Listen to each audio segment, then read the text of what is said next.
श्री सद्गुरु महाराज की जय। प्रवचन पियोस पूज्यपाद महर्षि संत शिव परमहंस जी महाराज का यह प्रवचन जानकी मंदिर ट्रस्ट भागलपुर में दिनांक 13/8/1981 ईस्वी के तुलसी जयंती के अवसर पर हुआ था। मंगल मूर्ति सतगुरु मिलवै सर्वाधार, मंगलमय मंगल करना विनवं बारंबार। धन्य धन्य सतगुरु सुखद महिमा कही न जाय, जो कुछ कहो तुम्हारी कृपा मौत कछु न बसाए। संवेत समादरणीय सज्जन वृंद, माताओं एवं भक्तिमती बहनों, शास्त्रों का भी मत और विद्वानों का जो मत है उससे हम साधारण जन भी सहमत हैं। वह यह है कि बिना कारण के कार्य नहीं होता, साथ ही कर्ता के अभाव में कार्य का सुनिष्पन्न होना भी संभव नहीं होता। जिज्ञासा होती है, इस समय जो यहाँ यत्र तत्र से लोग एकत्र हुए हैं, इस एकत्रीकरण का कारण क्या है? उत्तर में निवेदन है, आज रविवार को रवि कुल कमल दिवाकर मर्यादा पुरुषोत्तम भगवान श्री राम के अनन्य भक्त कवि कुल कुमुद सुधाकर गोस्वामी तुलसीदास जी महाराज की जयंती है। इसी जयंती को मनाने के लिए हम लोग यहाँ समवेत हुए हैं। जयंती शब्द संस्कृत है और स्त्रीलिंग है, जिसका अर्थ होता है विजयिनी। पुल्लिंग में जयंत होता है, जिसका अर्थ विजयी होता है। यहाँ प्रश्नोदय होता है कि आज हम गोस्वामी जी के जयंती मनाने के लिए इकट्ठे हुए हैं, तो गोस्वामी जी महाराज ने किस ध्रुव को जीता था, किस शत्रु को हराया था और किस राजा को पराजित करके उन्होंने उसके राज्य पर अधिकार किया था। यह प्रत्येक दिन बहुत से जीव जंतु जन्म लेते हैं, बहुत से लोग जन्म लेते हैं। हिसाब रखने वाले इसका हिसाब भी रखते हैं कि विश्व में प्रतिदिन कितने लोग जन्म लेते हैं, लेकिन हम लोग उन सब की जयंती नहीं मनाते, जन विशेष की ही जयंती मनाते हैं। तो गोस्वामी तुलसीदास जी में क्या विशेषता थी? अगर उनकी विशेषता पर प्रकाश डालकर उनको प्रकाशित किया जाए तो यह वैसा ही होगा जैसे पुरुष को प्रदीप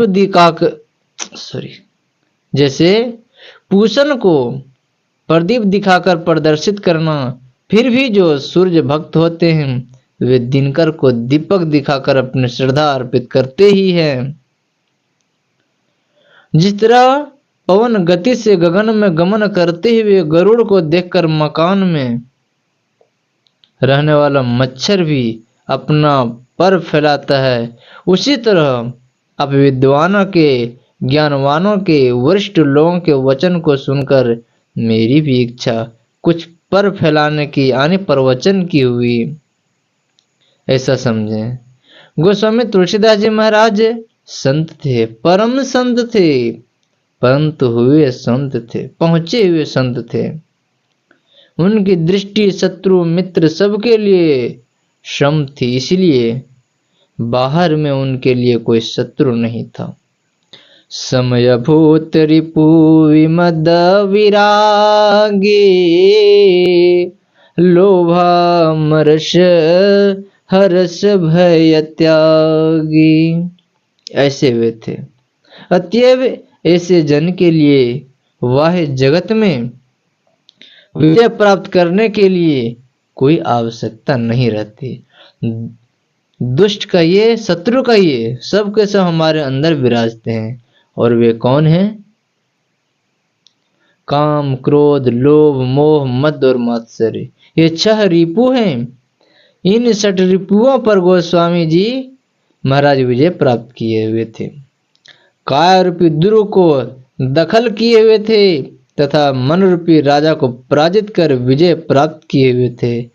इस प्रकार उन्होंने षटविकार रूपी शत्रु का नाश किया, काया रूपी किले पर अधिकार किया और मन रूपी राजा को भी जीता। इसलिए हम उनकी जयंती मनाते हैं। हम साधारण जन षटविकार के शिकार होते रहते हैं, लेकिन संत इस विषय में निर्विकार होते हैं। उनको काम का दाम मानता नहीं, क्रोध उनको अबोध करता नहीं, लोभ उनके मन में क्षोभ उत्पन्न करता नहीं, मोह उनको बेसोह करता नहीं, पद पाकर भी वे मद में आते नहीं, किसी से वे डाह करते नहीं, और जो कोई उनसे डाह करते हैं तो उनकी वे परवाह नहीं करते। ऐसे संत थे हमारे गोस्वामी तुलसीदास जी महाराज। षटविकार उनके अधिकार में थे। ऐसे महापुरुष की जयंती मनाने के लिए हम लोग यहाँ समवेत हुए हैं। गोस्वामी तुलसीदास जी महाराज भूसुर कुलोद्भव थे, लेकिन उन्होंने अपने नाम के साथ उच्च जाति बोधक किसी विशिष्ट शब्द का प्रयोग नहीं किया, बल्कि दास शब्द रखा।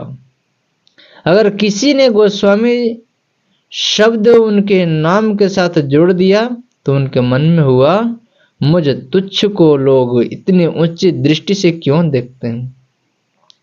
मोह को कहत गोसाई, यह संतों की सरलता है। जिस वृक्ष में फल लगते हैं उनकी डाल स्वयं झुकती है, फलहीन डाल ऊपर की ओर भागती है। जल विहीन बादल ऊपर ऊपर आने ऊंचाई पर उड़ते हैं, जल देने वाला जलद नीचे आकर बरसता है। श्रीमद् भगवत गीता में भगवान श्री कृष्ण के वचन है, जिन्होंने आत्मज्ञान प्राप्त कर लिया उनकी दृष्टि में ब्राह्मण, चंडाल, गौ, स्वान सब समान होते हैं। संतों के यहाँ जाति पात पूछ नहीं कोई, हरि को भजे सो हरि कहोई वाली बात चरितार्थ होती है।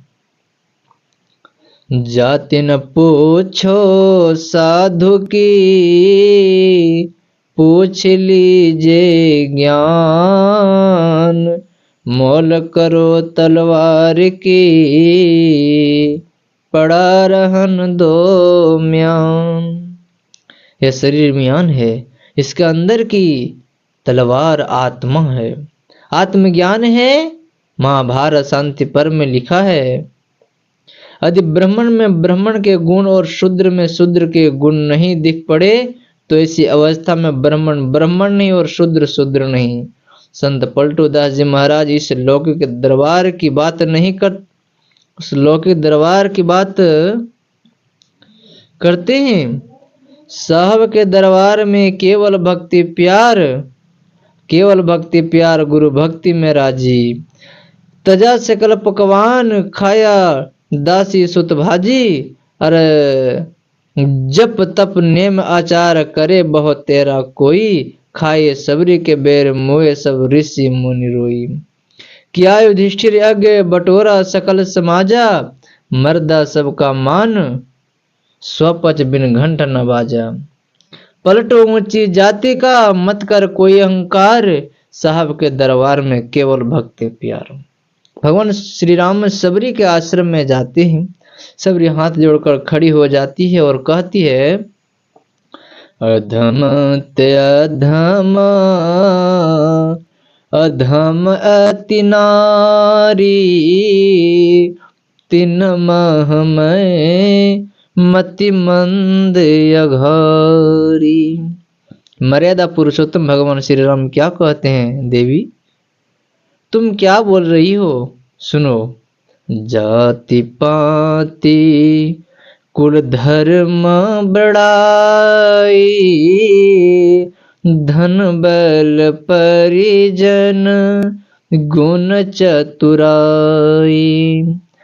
भगतिहीन नर सोहई कैसा, बिनु जल बारिद देखिए जैसा। भामिनी, तुम अपने को छोटी क्यों समझ रही हो? सज्जनों, आप विचार कर देखेंगे, रामचरितमानस का मनन कर देखेंगे, उसमें गहरी डुबकी लगाकर देखेंगे तो पाएंगे परम भक्त न सबरी जी की जो गति हुई है, इतनी ऊंची गति मर्यादा भगवान पुरुषोत्तम श्री राम के पिता कहलाने का जिनका सौभाग्य प्राप्त हुआ, उनकी भी नहीं हुई। गोस्वामी तुलसीदास जी महाराज प्रकांड विद्वान थे। रामायण, विनय पत्रिका, हनुमान बाहुक, हनुमान चालीसा, दोहावली आदि कई ग्रंथों की उन्होंने रचना की। सब एक से एक हैं। हम साधारण जन की दृष्टि में तो को बड़ छोट कहते अपराधो वाली बात है, लेकिन जनमानस ने रामचरितमानस को सर्वोच्च स्थान दिया है। यह स्थान केवल स्वदेश में नहीं बल्कि रूस जैसे नास्तिक देश के लोगों के हृदय प्रदेश में भी यह प्रवेश कर चुका है। रामचरितमानस को लोग अपनी अपनी दृष्टि से देखा करते हैं। जैसे किसी मंदिर में स्वर्ण की एक देवी प्रतिमा प्रतिष्ठित है, श्रद्धालु भक्त उस प्रतिमा के सम्मुख हाथ जोड़ते हैं, सिर नवाते हैं, प्रेम पूर्वक अपनी श्रद्धा भक्ति निवेदित करते हैं और लौट आते हैं। एक दूसरे आदमी उसी मंदिर में जाते हैं तो उस मूर्ति को देखकर कहते हैं, कलाकार ने इसमें क्या अद्भुत कला उड़ेली है। लगता है जैसी जीती जागती मूर्ति हो, अब वह बोलने ही वाली है, ऐसा लगता है। वह कला की दृष्टि से देखता है और चला जाता है। तीसरा वहां आता है, वह सराफ है, स्वर्णकार है। प्रतिमा देखकर कहता है कि प्रतिमा बड़ी सुंदर है, देखने में तो अच्छी ही है, खरे सोने की बनी हुई है। इस तरह से वह लौट कर आता है। अब वहां चौथा आदमी चोर पहुंचता है। वह कहता है, मूर्ति बहुत अच्छी है, गठन बहुत अच्छा है और सोना भी खरा है। अगर यहाँ कोई नहीं रहे तो मूर्ति लेकर हम 9-2-11 हो जाएं। मूर्ति वही है लेकिन देखने की अपनी अपनी दृष्टि भिन्न भिन्न है। उसी तरह रामचरितमानस एक हैं लेकिन लोग विभिन्न दृष्टियों से देखते हैं। कोई कहते हैं कि यह तो काव्य का ग्रंथ है, काव्य ग्रंथ की दृष्टि से देखते हैं। चौपाई, दोहा, सोरठा, छंद आदि सब ठीक ठीक मात्रा में है। कितना सुंदर अलंकार का व्यवहार किया गया है। अनुप्रास और अलंकार की झनकार से लोगों का मन किलकार कर उठता है। कोई रघुपति भक्ति प्रेम परिमिति सी, तो कोई सदगुरु ज्ञान विराग योग की दृष्टि से देखते हैं। कोई कर्म, ज्ञान और योग तीनों की त्रिवेणी मानते हैं। कोई कहते हैं यह तो एक पारिवारिक ग्रंथ है। एक राजा का इतिहास, एक आदर्श राजा को कैसा होना चाहिए, उसका व्यवहार कैसा होना चाहिए, यह चरित्र किया गया है। कोई कहते हैं नहीं भाई, किनके साथ कैसा व्यवहार होना चाहिए वह दिखाया गया है। कोई कहते हैं सामाजिक और राजनीतिक भी इसमें घुसी हुई है। भाई भाई को, पति पत्नी को, पिता पुत्र को, एक दूसरे के साथ तथा अड़ोस पड़ोस वाले के साथ कैसे रहना चाहिए, इन्हीं बातों का इसमें वर्णन किया गया है। इस प्रकार विभिन्न दृष्टियों से लोग इसको देखते हैं, लेकिन रामचरितमानस का वास्तविक स्वरूप क्या है, यदि यह हम देखना चाहें तो हमें वह दृष्टि अपनानी होगी। जिस दृष्टि को अपनाकर जिस दृष्टि को अपनाकर प्रेरणता ने पुस्तक का प्रणयन किया, गोस्वामी तुलसीदास जी कहते हैं, रज मृदु मंजुल अंजन नयन अमिय दीर्घ दोष विभंजन, ते ही करी विमल विवेक विलोचन, बरनौ रामचरित भवमोचन। गोस्वामी जी ने प्रथम गुरुपद रज का मृदु मंजुल अंजन कर विवेक विलोचन प्राप्त किया था। पश्चात रामचरितमानस का प्रणयन किया था अतएव यदि हम रामचरितमानस के यथार्थ रूप को देखना चाहें तो हमें भी पहले गुरुपद रज का अंजन लगाना होगा, उससे नेत्र दोष का गंजन होगा, तब दुख भंजन होगा। पुनः गोस्वामी तुलसीदास जी कहते हैं, रामचरित मानस एहि नामा, हर सुनत श्रवण पाय विश्राम। अस मानस मानस चखु चाही, हर भई कवि बोधि विमल अवगाही। अगर हम रामचरितमानस को देखना चाहते हैं तो इसके लिए ये चर्म चक्षु पर्याप्त नहीं है। ये दोनों चक्षु अक्षर ज्ञान के लिए हैं, रामचरितमानस के लिए मानस दृष्टि दिव्य दृष्टि अपेक्षित है। बिना दिव्य दृष्टि के हम रामचरितमानस को सही रूप में नहीं देख सकेंगे। और दिव्य दृष्टि प्राप्त करने के लिए हमें क्या करना होगा, इसका यत्न गोस्वामी जी बतलाते हैं।